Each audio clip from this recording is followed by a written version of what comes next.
we remain steadfast in our commitment in delivering local news that matters. Stories that inspire. Enriching the lives of Filipinos in the Philippines and across the globe. This is your GMA Regional TV. Buong puso para sa Pilipino. Ito ang inyong Regional TV News. Magandang araw! Ito ang inyong Regional TV News. Hatid namin ang mga pinakamalaki at pinakahuling balita. Mula sa Mindanao, ako po si Sara Hilomen Velasco. Mula rito sa Visayas, ako po si Cecil Kibod Castro. At mula naman dito sa Luzon, ako po si Chris Zuniga. Ilang kapuso natin ang piniling magdiwang ng Pasko sa Baguio City.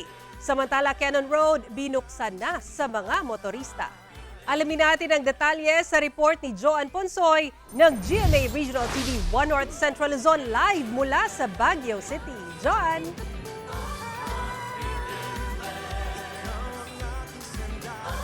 Dagsa pa rin nga ang mga bisita dito sa Baguio City. Ang ilan sa kanila pinili ring dumalo sa misa ngayong araw.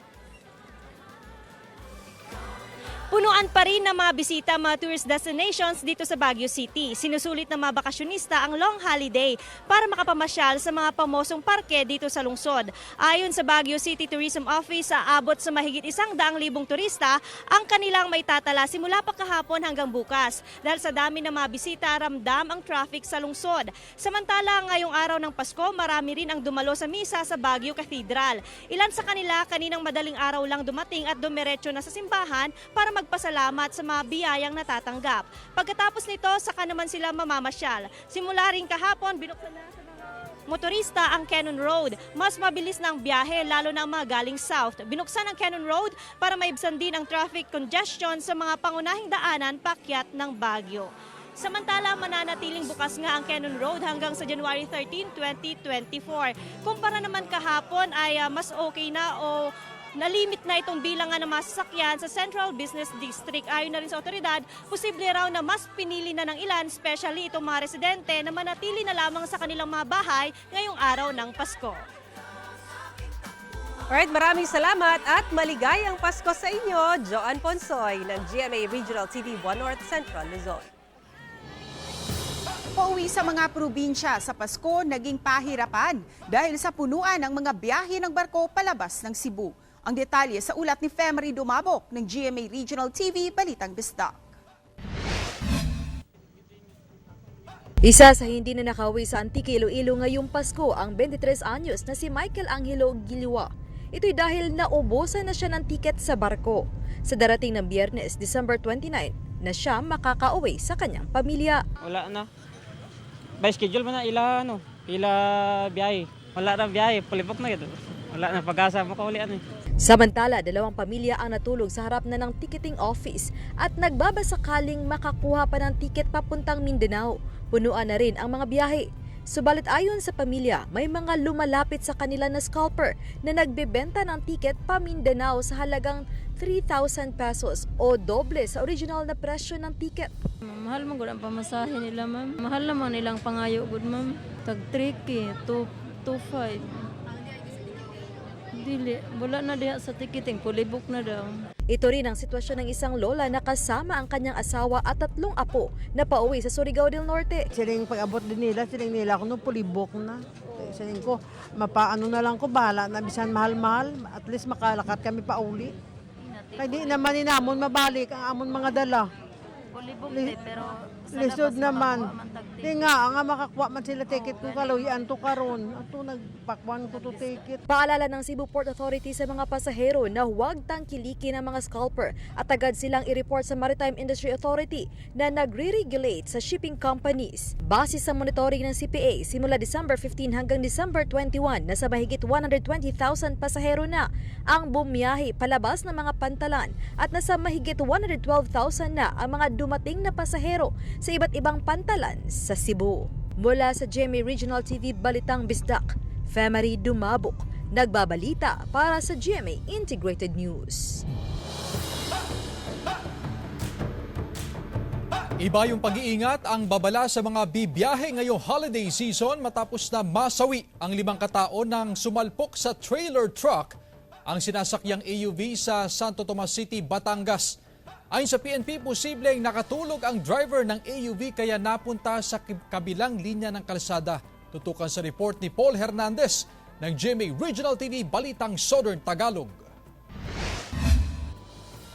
Kalunos-lunos ang sinapit ng mga pasahero ng itim na AUV na ito nang sumalpok sa isang trailer truck sa highway sakop ng Barangay San Miguel, Santo Tomas City, Batangas. Malungkot na sinalubong ng kaanak ng mga biktima ang Pasko, lalo't 5 sa 8 sakay ng private vehicle ang patay. Nagtango naman ang sugat sa iba't ibang bahagi ng katawan ng 3 pa, kabilang ang driver nito. Nagising daw si Rebecca nang marinig ang malakas na salpukan pasado 2:00 ng madaling araw noong Sabado. Parang may sumabog.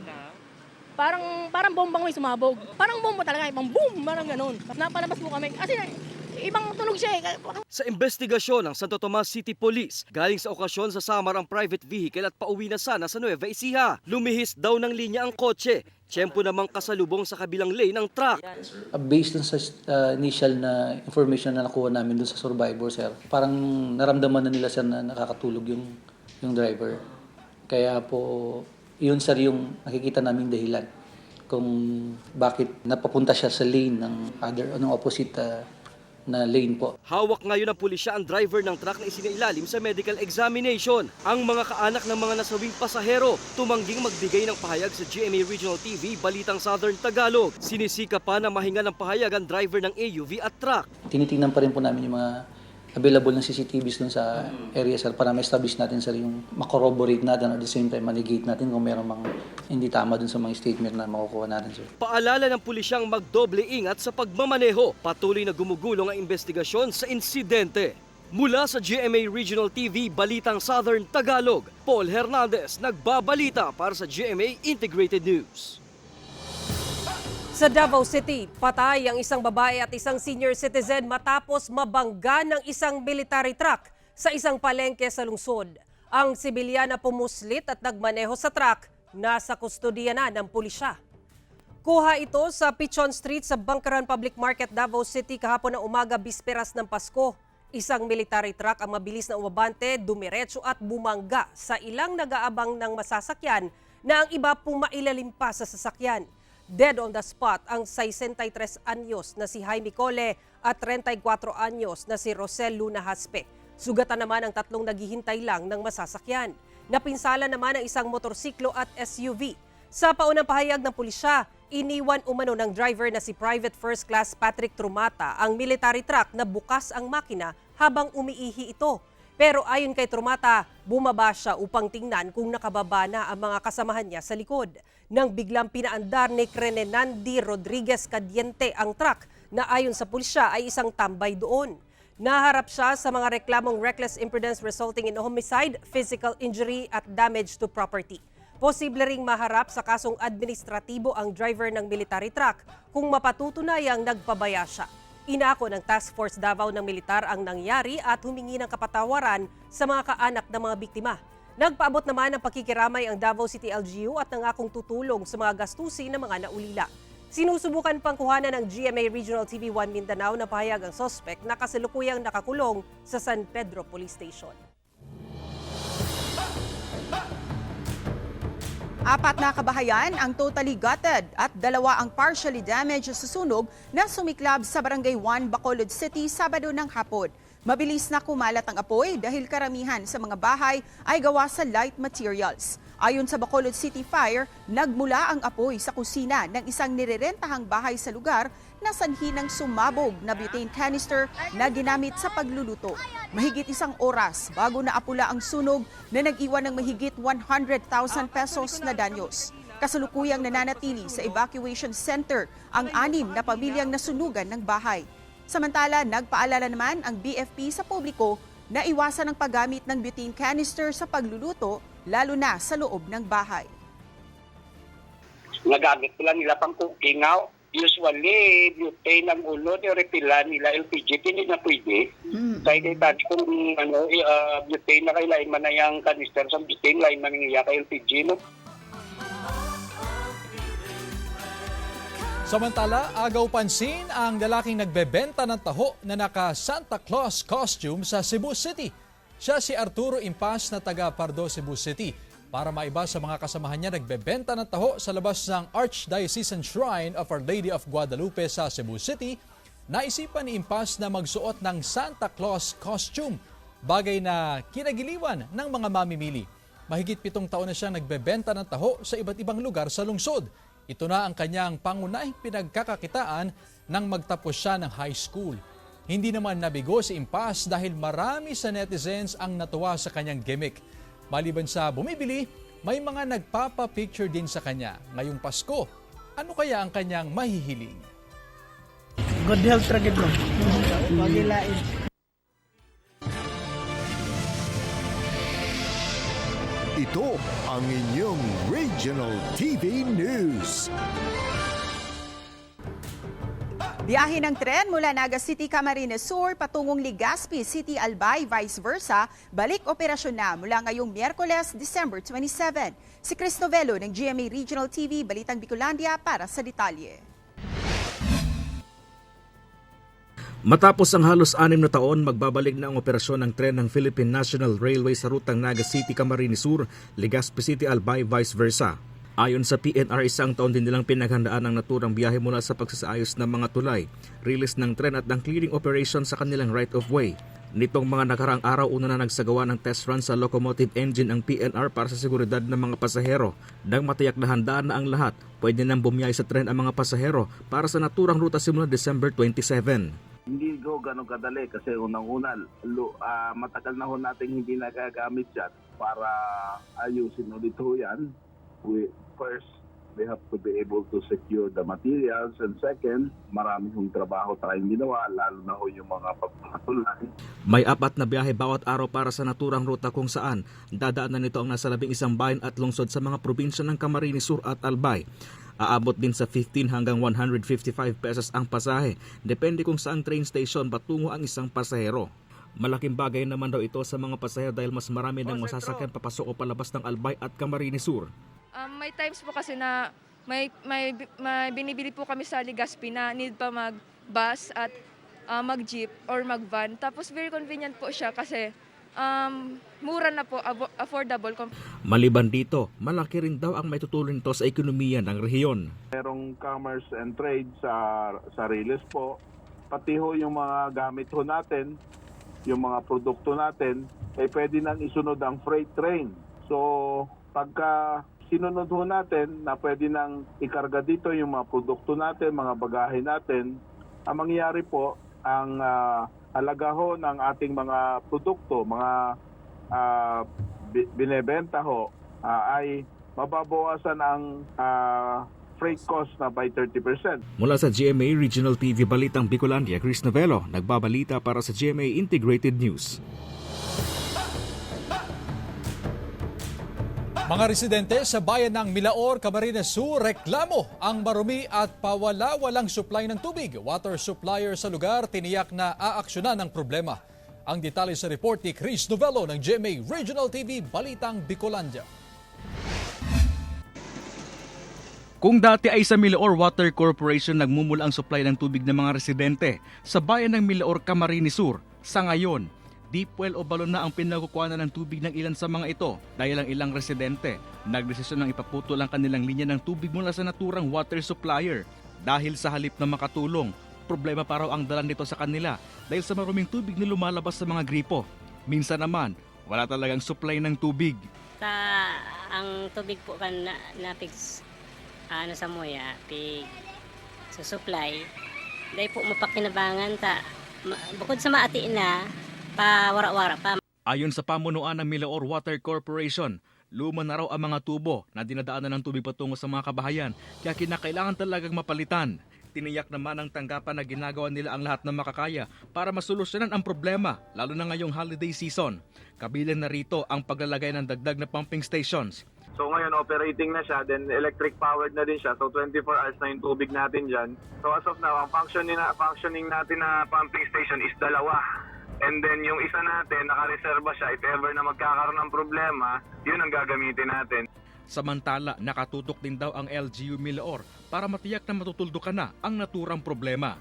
Mula sa GMA Regional TV Balitang Bicolandia, Chris Novello, nagbabalita para sa GMA Integrated News. Nararanasan ngayon ang bahagyang paghaba ng pila sa ticketing booth sa Batangas Port na patungong Calapan City. Para sa update, ihahatid yan sa atin live ni Denise Abante ng GMA Regional TV Balitang Southern Tagalog. Denise?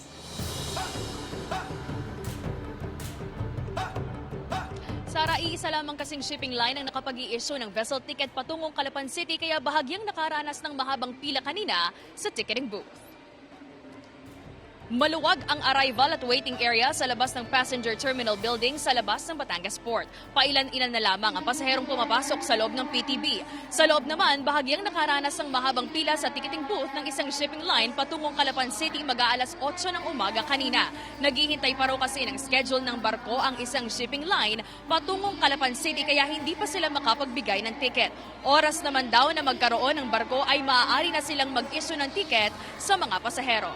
Sara, payo ng PPA Batangas sa mga pasahero, kumuha na muna sila ng terminal ticket para makapasok at makaupo sa loob ng passenger terminal building habang nag-iintay ng availability ng vessel ticket. Yan muna ang latest mula rito sa Batangas Port. Balik sa iyo, Sara. Alright, maraming salamat at Merry Christmas sa inyo dyan, Denise Abante ng GMA Regional TV Balitang Southern Tagalog.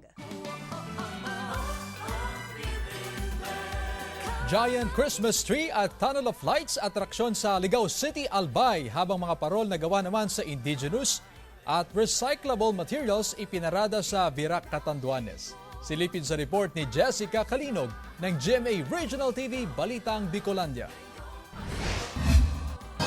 Dinagsa ng mga tao ang bamboo setum na ito sa Barangay Tuburan, Ligao City, Albay. Ang Christmas village sa lugar talagang hindi magpapahuli kung ganda lang naman ang mga dekorasyon ang pag-uusapan. Gaya na lamang ng tunnel of lights na ito. May giant Christmas balls din at well-lighted bamboo trees. Habang agaw atraksyon din ang giant Christmas tree na pinalibutan ng mga sunflower. At syempre, hindi mawawala ang life-sized Belen. Bukas ang nasabing lugar sa publiko. Pero pakiusap ng pamunuan sa mga bisita na maging responsable at panatilihin ang kalinisan sa lugar.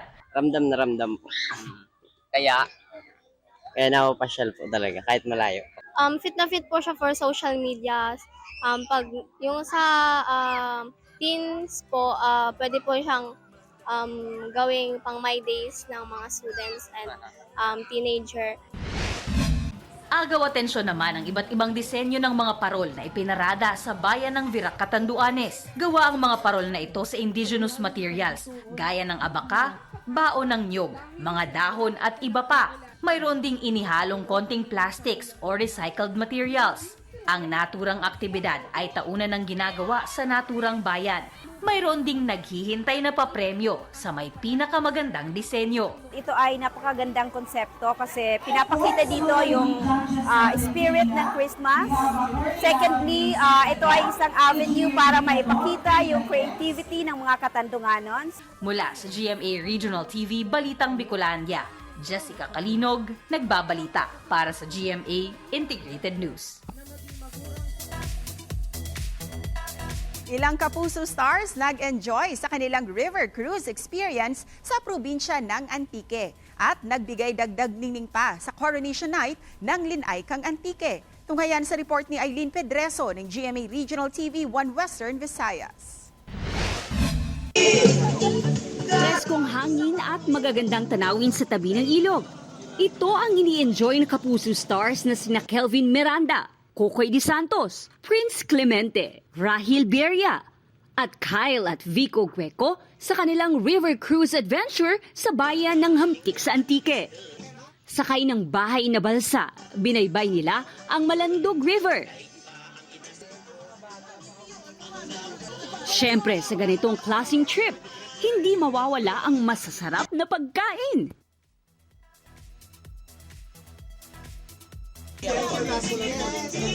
Grabe yung experience namin. Meron nga akong dance move para dyan eh. Kasi nakakabusog. Ganun. Sarap ang pagkain at saka very accommodating yung mga... Hindi, okay na may experience. Actually, bago kami kumain, may konting background ng history. Para lang kayo pamilyang kumakain. Habang kumakain, mapapa-tiktok eh. Ganda rin na nakapag-hang rin kami with other artists. From Hamkik, dumiretso na ang mga Kapuso Stars sa bayan ng San Jose para sa Coronation Night ng Lin Ay Sang Antique 2023. Pinainit agad ni Kokoy De Santos ang dance floor. Ang Hueco Brothers hataw din sa pagsayaw. Inarana naman ni Rahil Pieria ang audience. Si Prince Clemente naman hindi nagpatalo at lumapit pa sa audience. Ang magagandang Lin Ay pinakilig naman ni Kelvin Miranda. At may isang fan pa na nakabonding sa stage si Kelvin.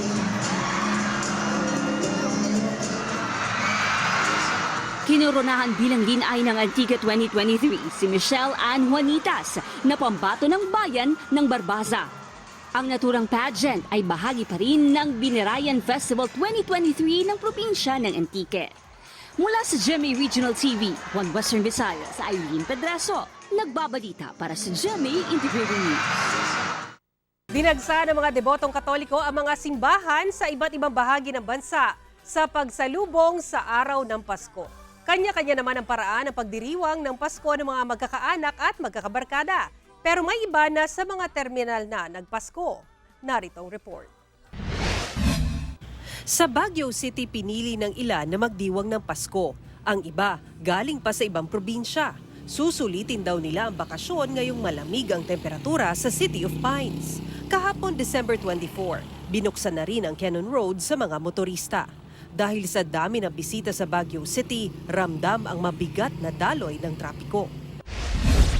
Dinagsa naman ng mga deboto ang St. John the Evangelist Cathedral sa Dagupan City, kasabay ng bisperas ng Pasko kagabi. Sa Ilocos Norte, dumagsa rin ang mga deboto sa St. William's Cathedral sa Lawag City upang dumalo sa Christmas Eve Mass. Sa dami ng tao, marami ang nanatili sa labas ng simbahan upang makinig ng misa. Sa Minor Basilica ng Immaculada Concepcion sa Batangas City, sanib-puwersa naman ang kapulisan at force multiplier sa pagpapanatili ng kaayusan at seguridad sa simbahan. Dumagsa rin ang mga residente at bisita sa Plaza Mabini ng lungsod sa bisperas ng Pasko.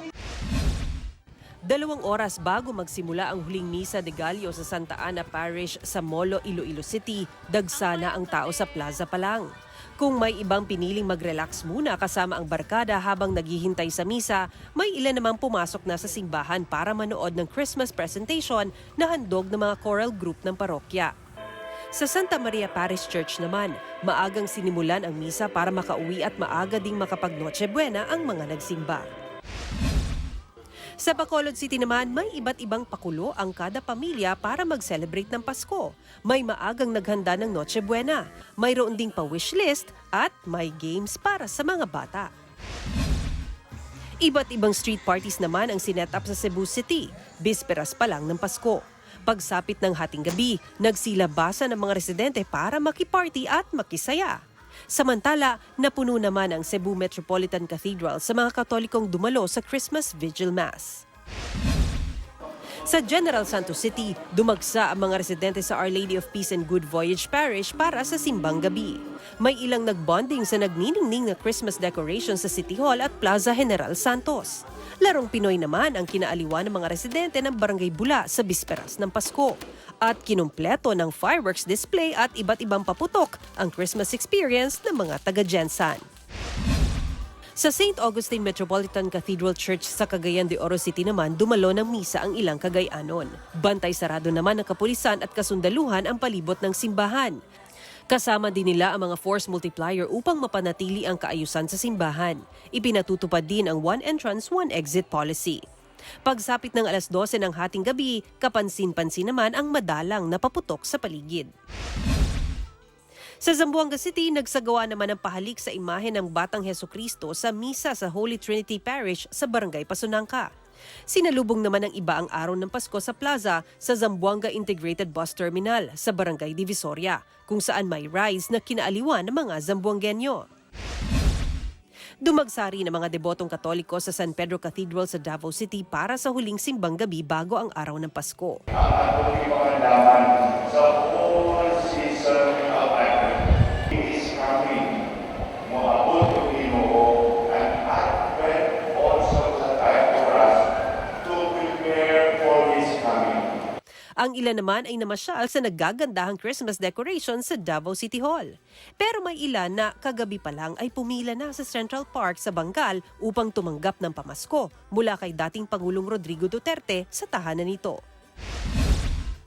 Sa Naga City, Camarines Sur, ilang pasahero ang sa terminal na nagpasko. Punuan na raw kasi ang mga bus na bumiyahe. Ang ilan, itinulog na lamang ang dapat masayang salo-salo kasama ang pamilya. Sa monitoring ng Bicol Central Station, nasa mahigit 200 bus mula Metro Manila ang dumating sa terminal mula pa noong December 23. Mas marami kumpara sa normal na operasyon.